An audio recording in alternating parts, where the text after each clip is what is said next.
अस्सलाम वालेकुम नाज़रीन, लाइव स्ट्रीमिंग के साथ दुबई क्रिकेट स्टेडियम से आपको खुशामदीद कहता हूं। पाकिस्तान सुपर लीग के चौथे एडिशन का तीसरा मरहला आज इख्तिताम पजीर हो गया है दुबई इंटरनेशनल क्रिकेट स्टेडियम से। उसी पे बात करने के लिए हमारे साथ मौजूद है सीनियर स्पोर्ट्स तजिया निगार मिर्जा इकबाल बेग साहब। मिर्जा साहब, फर्स्ट ऑफ ऑल तो आज तीसरा मरहला भी अपने इख्तिताम को पहुंचा, अब टूर्नामेंट शिफ्ट हो गया अबू धाबी में, कैसे देख रहे हैं इस चौथे सीजन को? देखें, बड़ा जबरदस्त जा रहा है। जिस तरह के मैचेस हुए, जो आखिरी गेंद पर जिस तरह से पेशावर ज़ल्मी ने कामयाबी हासिल की इस्लामाबाद यूनाइटेड के खिलाफ, मैं समझ रहा हूँ जूं जूं टूर्नामेंट एजाज आगे की तरफ बढ़ रहा है, टूर्नामेंट के मैचेस भी कॉम्पिटिटिव हो रहे हैं और लोगों के जोश और जज्बे में, जोश खरोश में इजाफा हो रहा है। ये एक बड़ी खुशाइन बात है इस पाकिस्तान सुपर लीग के नुक्ते निगाह से।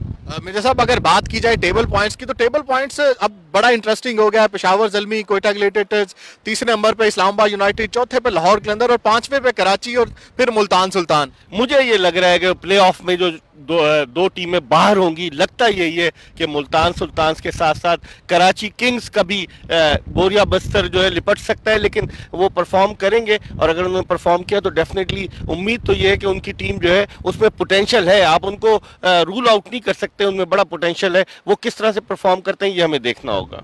साहब, आपकी नजर में मुल्तान सुल्तान तो अब बाहर हो गया, कराची और लाहौर में से ही कोई एक टॉप फोर में आएगा? इस दफा लाहौर उस जिंक्स को तोड़ेगा कि लाहौर कभी भी प्ले ऑफ में नहीं आया, जो मेरा दिल कहता है। हो सकता है मैं गलत हूं, लेकिन लगता यही है कि लाहौर की टीम चूंकि क्लोज मैचेस आकर वो हार रही है, तो मुझे लग रहा है कि लाहौर की टीम आने वाले वक्त में यकीनन अच्छा परफॉर्म करेगी। एबी डिविलियर्स की अवेलेबिलिटी पर डिपेंड करता है कि आया वो अवेलेबल होंगे या नहीं होंगे। मिर्जा साहब, 2 दिन अब मैचेस जो हैं वो होंगे शेख जायद स्टेडियम अबू धाबी में 4 और 5 को। उसके बाद जैसे कि अनाउंस किया चेयरमैन पीसीबी एहसान मानी साहब ने कि जो शेड्यूल्ड मैचेस हैं पाकिस्तान में, वो पाकिस्तान में ही करवाने का फैसला किया गया। इस फैसले को आप कैसे देख रहे हैं, जबकि सरहदी कशीदगी भी जो है वो अभी तक जारी है? लेकिन ये देखें, अब पाकिस्तानी शायकीन क्रिकेट 3 मार्च 2009 के बाद से कोई मुकम्मल सीरीज पाकिस्तान में नहीं हुई। शायकीन क्रिकेट बड़े बेताब है, बेचैन है कि इंटरनेशनल क्रिकेट पाकिस्तान वापस आए। अगरचे जिम्बाब्वे की टीम पाकिस्तान आई, श्रीलंका की टीम ने T20 खेला, वर्ल्ड 11 आई, लेकिन इंटरनेशनल मैचेस के लिए पाकिस्तानी शायकीन क्रिकेट बेचैन है। और PSL में चूंकि एजाज इंटरनेशनल क्रिकेटर्स हिस्सा लेते हैं, तो डेफिनेटली लोगों की ये ख्वाहिश होती है कि उनका खेल देखें, और वो बड़े बेचैन है कि पाकिस्तानी शायकीन क्रिकेट के अपनी सरजमीन पर गैर मुल्की क्रिकेटर्स को एक्शन में देखें। I think it's a good step अगर पाकिस्तान क्रिकेट बोर्ड ने उठाया है, और आने वाले वक्त में फिर यकीनन दरवाजे खुलेंगे बैनुल अक़वामी क्रिकेट के। पाकिस्तान में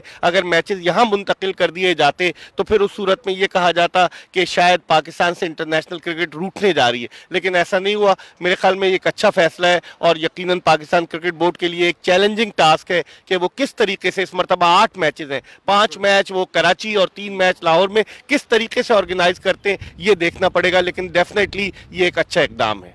बहुत शुक्रिया, मिर्जा इकबाल बेग हमारे साथ मौजूद थे जो अपना तजिया दे रहे थे। नाजरीन, दुबई इंटरनेशनल क्रिकेट स्टेडियम से आज पाकिस्तान सुपर लीग के चौथे एडिशन जो है वो उसका इख्तिताम हो चुका है। 2 दिन रेस्ट के बाद 5वें दिन जो है वो 4 और 5 मार्च को जो है वो मैचेस होंगे शेख जायद स्टेडियम अबू धाबी में। उसके बाद जैसे कि पाकिस्तान क्रिकेट बोर्ड ने अनाउंस किया, एज पर शेड्यूल मैचेस जो है वो लाहौर कजाफी स्टेडियम में खेले जाएंगे, नेशनल स्टेडियम कराची में खेले जाएंगे। बाखबर रहने के लिए उर्दू पॉइंट विजिट करते रहे। फिलहाल के लिए इतना ही और मुझे इजाजत दें। अल्लाह हाफिज।